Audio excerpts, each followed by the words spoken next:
On international achievement tests, some countries do very well and some countries do very poorly. For instance, Finland is typically at the top in mathematics, reading, and science, whereas other countries like Chile tend to be near the bottom. So there raises the question, why do countries score so differently?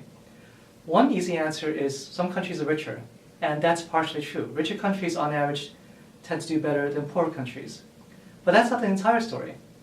Countries like the US, Qatar, Germany, Argentina, they're pretty well off, but their students score very low on these tests. And I think part of the answer is inequality. Countries that are less equal tend to do worse after you take into account how rich they are.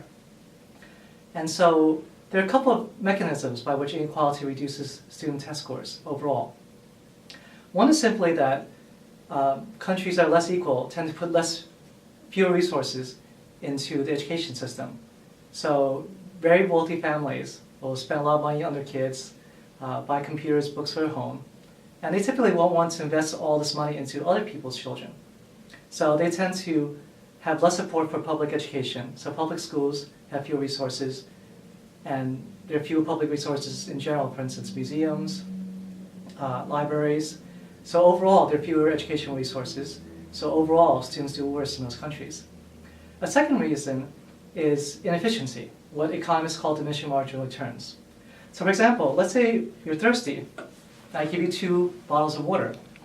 After the first bottle of water, you drink it all, and you're not thirsty anymore. So the value of the first bottle of water is much greater than the second bottle of water. And we think about inequality, what we're doing when countries are very unequal is that there's some people with a lot of resources. So those additional resources like additional books or computers are not being used very well. Whereas poor kids who only have one, say, computer, they use that very efficiently. So between fewer resources and less efficiency, countries that are less equal tend to have lower test scores. So what are implications for countries? One very important implication is we want families to be more equal. So progressive tax policies are going to have poor people have more money after taxes are done, and whereas regressive tax policy tends to take away more money from poor people and give more money to rich people. So tax policy is an important factor in this. In fact, anything that tends to make the country more equal in terms of, let's say, family resources, that would be helpful. Standards are also important. In countries with no standards, you have much greater variety, much greater inequality. So the poorest kids may have terrible books and terrible teachers. Whereas in countries with standards, you tend to have more of a leveling effect, or more people are closer to the middle. At the school level, you can also think of the way teachers and staff behave toward the students.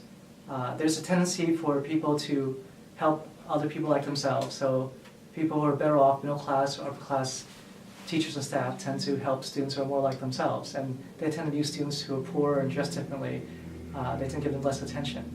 So to the extent that we can make, to the extent that teachers and staff and principals can treat students fairly equally, that'll tend to reduce the inequality effects within the school as well. A very simple example of this is partial payment for like school trips. So 50% of a school trip might be subsidized. Well, that's great for middle class parents and richer parents. But for poor parents who can't afford it anyway, they're not going to go and they lose out on that benefit.